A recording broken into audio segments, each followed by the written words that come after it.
Hello everyone, কেমন আছেন? আশা করি সবাই অনেক ভালো আছেন। আজ একটা অসাধারণ জম্বি হরর মুভির গল্প আমরা শুনতে চলেছি। ভাইরাস আমাদের কাছে পরিচিত একটা শব্দ, যেখানে ভাইরাস কতটা ভয়ানক হতে পারে তা আমরা সবাই জানি। ভাইরাস মানুষের কাছে একটা আতঙ্কের বিষয়। একদিন এই লোকটি দুর্ভাগ্যবশত লিফটের মধ্যে আটকা পড়ে যায়। প্রথমে এটা তার দুর্ভাগ্য হলেও পরে এটা তার সৌভাগ্য হয়ে দাঁড়ায়, কেননা সেই সময় বাইরে একটা ভয়ানক ভাইরাস ছড়িয়ে পড়েছে, যেখানে ভাইরাসে আক্রান্ত মানুষগুলো একে অপরকে কামড়ে শিকার বানাচ্ছে। তবে এই লোকটি কি লিফটের মধ্যে থেকে শেষ পর্যন্ত বাইরে বেরোতে পারবে, না সেও এই ভাইরাসের শিকার হবে? আশা করি শেষ পর্যন্ত আমার সাথেই থাকবেন, এবং আমি সোহান আপনাদের সাথে অবশ্যই থাকব।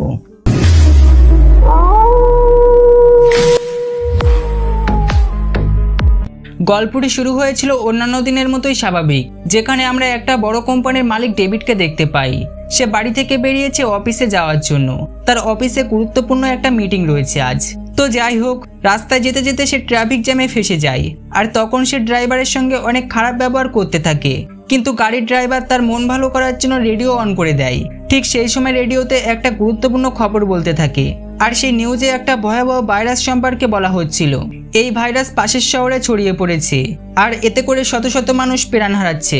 কিন্তু এসবে কোনো পাত্তা ছিল না তার শুধু একটাই চিন্তা, তাকে তাড়াতাড়ি অফিসে পৌঁছাতে হবে। এবং শেষ পর্যন্ত সে অফিসে গিয়ে পৌঁছায়। সেখানে সিলভিয়া নামের একটা মেয়ে তাকে শুভেচ্ছা জানায়, আর বলে আপনার জন্য সারা ম্যাডাম অপেক্ষা করছে, আপনাকে তার সঙ্গে দেখা করতে বলেছেন। এটা শোনার পর ডেভিড লিফটের দিকে চলে যায়। লিফটে যেতেই সেখানে এলিসা নামের একটা মেয়েকে সে দেখতে পায়। এলিসা ডেভিডের অফিসে কাজ করত, কিন্তু সে তার দিকে ফিরেও তাকাচ্ছিল না। তাদের কথাবার্তার মাধ্যমে আমরা জানতে পারি কোনো এক সময় তাদের মধ্যে রিলেশন ছিল। কিন্তু এলিসা যখন জানতে পারলো ডেভিডের স্ত্রী আছে, তখন সে তার সাথে ব্রেকআপ করে নিয়েছে। এরপর এলিসা লিফট থেকে চলে যায়, এবং লিফট সহ ডেভিড 10 নম্বর ফ্লোরের দিকে যেতে শুরু করে। কিন্তু কেন জানি লিফট 6 নম্বর ফ্লোর পর্যন্ত গিয়ে হঠাৎ বন্ধ হয়ে যায়। তখন ডেভিড হেল্পলাইনে কল করে সাহায্য চায়। তখন তারা তাকে ওয়েট করতে বলে। এর কিছু সময় পর তার স্ত্রী রোজ তাকে কল করে এবং বলে আমাদের শহরে কিছু গন্ডগোল হচ্ছে। পুলিশেরা পাশের শহর থেকে মানুষ আসা বন্ধ করে দিচ্ছে, কিন্তু পাশের শহর থেকে কিছু মানুষ পালিয়ে আসছে। তারা হয়তো কোনো এক ভাইরাসে আক্রান্ত হতে পারে। কিন্তু ডেভিড এসব কথা শুনে বিরক্ত হয়ে ফোন কেটে দেয়। ইতিমধ্যেই 1 ঘন্টা পার হয়ে গেছে। একটার সময় সে বাইরে কিছু মানুষের আওয়াজ শুনতে পায়। ডেভিড তখন তাদেরকে ডাকতে শুরু করে, কিন্তু কোনো জবাব সে পায় না। ডেভিড আবারও হেল্পলাইনে কল করে। এবার সে অনেক চিৎকার করতে শুরু করে এবং তাদেরকে বকাঝকা করতে থাকে। তখন হেল্পলাইনের লোকেরা জানায় জেনারেটরে কোনো সমস্যা হয়েছে। এখানে তার কথা শেষ হওয়ার আগেই কেন জানি হেল্পলাইনের লোকেরা চিৎকার করে ওঠে, আর তাদের কলটাও কেটে যায়। ডেভিড একেবারে বিরক্ত হয়ে লিফটের দরজাটি একাই খোলার সিদ্ধান্ত নেয়। তবে অনেক চেষ্টা করার পর প্রথম দরজাটি সে খুলে ফেলে, কিন্তু দ্বিতীয় দরজাটি মাত্র একটুখানি সে খুলতে পারে।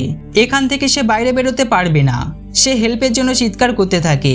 তবে আজব ব্যাপার, পুরো অফিসটা একদম খালি ছিল। এমন সময় তার স্ত্রী তাকে কল করে, বলে তার বাড়ির সামনে কিছু ভয়ানক দেখতে মানুষ ঘোরাঘুরি করছে, তাদেরকে স্বাভাবিক মনে হচ্ছে না। তখনই সে লিফটের সামনে কিছু লোকের দৌড়ানোর শব্দ শুনতে পায়। তখনই ডেভিডের সামনে একটা মেয়ে পড়ে যায়। সেই মেয়েটি ছিল এলিসা। সে নিজের জীবন বাঁচানোর জন্য লিফটের ভিতরে আসতে চাইছিল, কিন্তু তার আগেই এলিসাকে কেউ টেনে নেয়। ডেভিড সেই ছোট্ট গ্যাপ দিয়ে বেশি কিছু দেখতে পাচ্ছিল না। সে বুঝতে পারছিল না বাইরে কি হচ্ছে। তখন কিছু অদ্ভুত দেখতে লোক তার সামনে চলে আসে এবং ডেভিডকে মারতে চাচ্ছে। মনে হচ্ছে ধরতে পারলে একদম ছিঁড়ে খাবে, কিন্তু ডেভিডের কপাল ভালো ছিল। লিফটের ছোট্ট দরজা দিয়ে তারা ভিতরে ঢুকতে পারছিল না। তাই কিছুক্ষণ চেষ্টা করার পর জম্বিগুলো ওখান থেকে চলে যায়। এখন ডেভিড বুঝতে পারে রোজ তাকে কিসের বিষয়ে বলছিল। এরা তো জম্বি, এবং জম্বিগুলো তাকে যদি কামড়ায় তাহলে সেও জম্বি হয়ে যাবে। ডেভিড অনেক টেনশনে পড়ে যায়। সে তার ড্রাইভার, হেল্পলাইন, এমনকি রোজকেও কল করে, কিন্তু কেউ তার ফোন ধরছিল না। হঠাৎ একটা সময় পিছন থেকে একটা জম্বি তার উপর আক্রমণ করে, আর সেটা ছিল এলিসা। সে জম্বির কামড় খেয়ে জম্বিতে পরিণত হয়ে গেছে। ডেভিড নিজেকে বাঁচানোর জন্য একটা লোহার রড দিয়ে আঘাত করতে করতে তাকে মেরে ফেলে, আর তারপর তার লাশ সামনে থেকে সরিয়ে দেয়, কারণ তাকে এই অবস্থায় দেখতে ভালো লাগছিল না তার। ডেভিড বুঝতে পারছিল না সে এই অবস্থায় কিভাবে বাঁচতে পারবে। তখনই সে তার সামনে সিলভিয়াকে দেখতে পায়। সে লুকানোর জন্য একটা জায়গা খুঁজছিল। ডেভিড তাকে শব্দ করতে নিষেধ করে। সে সিলভিয়াকে লিফটের দ্বিতীয় দরজাটি খুলতে বলে, কিন্তু ভুলবশত ডেভিডের হাত থেকে লোহার রডটি নিচে পড়ে যায়, আর অনেক জোরে শব্দ হয়, আর এর ফলে সকল জম্বিরা এদিকে আসতে থাকে। একটা সময় সিলভিয়া জম্বিদের হাতে শিকার হয়। ডেভিড নিজের চোখের সামনে এসব দেখে একেবারে ভেঙে পড়ে। এরপর ডেভিড তার স্ত্রী রোজকে আবারও কল করে। এবার সে ফোন রিসিভ করে কাঁদতে কাঁদতে বলে তার ঘরে কিছু জম্বি ঢুকে পড়েছে। ডেভিড কান্না করতে করতে তাকে আলমারির পিছনে লুকিয়ে থাকতে বলে, কিন্তু এতেও কোনো লাভ হয় না। শেষ পর্যন্ত সেও বাঁচতে পারে না। ডেভিড শুধু তার আত্মচিৎকার শুনতে পায়, এছাড়া সে কিছুই করতে পারে না। তার এসব সহ্য হচ্ছিল না, সে একেবারে ভেঙে পড়েছিল আর এক কোনায় বসে ইন্টারনেটে নিউজ দেখছিল। সে দেখে বাইরের অবস্থা একেবারে খারাপ ছিল। শহরের অধিকাংশ মানুষ জম্বি হয়ে গেছে। জম্বিরা সুস্থ মানুষকে দেখলে তাদের উপর ঝাঁপিয়ে পড়ছে। হঠাৎ সেই মুহূর্তে সে বাইরে গুলির আওয়াজ শুনতে পায়। বাইরে তাকালে সে দেখে একটা পুলিশ জম্বিদের গুলি করছে। সে ডেভিডকে দেখতে পেয়ে তার দিকে এগিয়ে আসে এবং জিজ্ঞাসা করে সে এই ভাইরাসে আক্রান্ত কিনা। তখন ডেভিড বলে, আমি এই ভাইরাসে আক্রান্ত না, শুধু ভাগ্য ভালো আমি এখানে ফেসে গেছি। এরপর পুলিশটি একটা বন্দুক ও একটা ওয়াকিটকি ডেভিডকে দিয়ে বলে, আমি উপরে যাচ্ছি জেনারেটর ঠিক করার জন্য। এরপর পুলিশটি উপরে চলে যায় এবং জেনারেটর অন করে দেয়, কিন্তু এতে লিফটের দরজা খোলে না। এদিকে ডেভিডের ওখানে আরো বেশ কিছু জম্বি চলে আসে। তখন সে পুলিশটির দেওয়া বন্দুকটি দিয়ে জম্বিগুলোকে শুট করে মেরে ফেলে। দেখতে দেখতে একটা দিন পার হয়ে যায়, কিন্তু পুলিশটি তার কাছে আর ফিরে আসে না। সে ভেবেই নিয়েছে সে হয়তো মারা গেছে। ডেভিডের চোখের সামনে এতগুলো মানুষের মৃত্যু এবং জম্বিদের কান ফাটানো আওয়াজ তাকে একেবারে পাগল বানিয়ে ফেলেছে। ঠিক সেই সময় উপর থেকে সেই আগের দিনের পুলিশটি আওয়াজ শুনতে পায়। তাকে দেখে সে একটু আত্মবিশ্বাস খুঁজে পায়। এরপর সেই পুলিশটি নিচে নামতে সাহায্য করে ডেভিড। পুলিশটি তখন অনেক আহত ছিল, তার শরীরে বিভিন্ন জায়গায় আঘাত লেগেছে। তো যাই হোক, তারা দুজনে এক কোণায় বসে নিজেদের পরিবার সম্পর্কে গল্প করতে থাকে। একটা সময় পুলিশটি রক্তবমি করতে থাকে।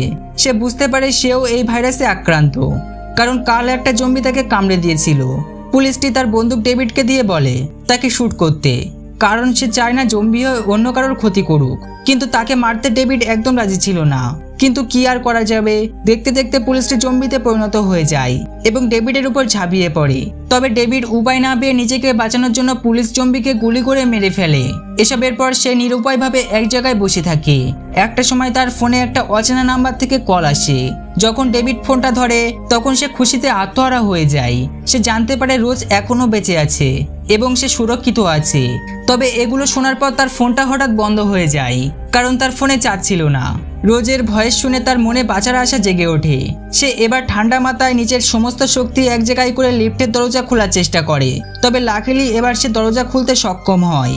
এবার সে বাইরে বেরিয়ে দেখে সেখানকার অবস্থা খুবই খারাপ ছিল। চারিদিকে শুধু লাশ পড়েছিল। সে অনেক কষ্টে অফিস থেকে বেরিয়ে রাস্তায় চলে আসে। সে দেখে রাস্তা পুরো জনমানবহীন, এমনকি রাস্তায় লাশ ছাড়া আর কিছুই নেই। সে বুঝতে পারছিল না সে এখন কোথায় যাবে। সে রাস্তায় মাঝখানে দাঁড়িয়ে থাকে। ঠিক তখনই একটা জম্বি তার সামনে চলে আসে। ডেভিড একেবারে প্রস্তুত ছিল না, সে একদম ভয় পেয়ে যায়। আর তখনই কেউ ওই জম্বিকে গুলি করে মেরে ফেলে। তারপর ক্যামেরা জুম আউট হয় আর আমরা বুঝতে পারি এরা মিলিটারি ছিল। তারা জম্বিদের গুলি করে মারছে আর সুরক্ষিত মানুষদের সেভ করছিল। তারা ডেভিডকেও সেভ করে সেভ হাউসে নিয়ে যায়, যেখানে তার স্ত্রী রোজ ছিল। আর এখানে এই মুভিটি শেষ হয়ে যায়।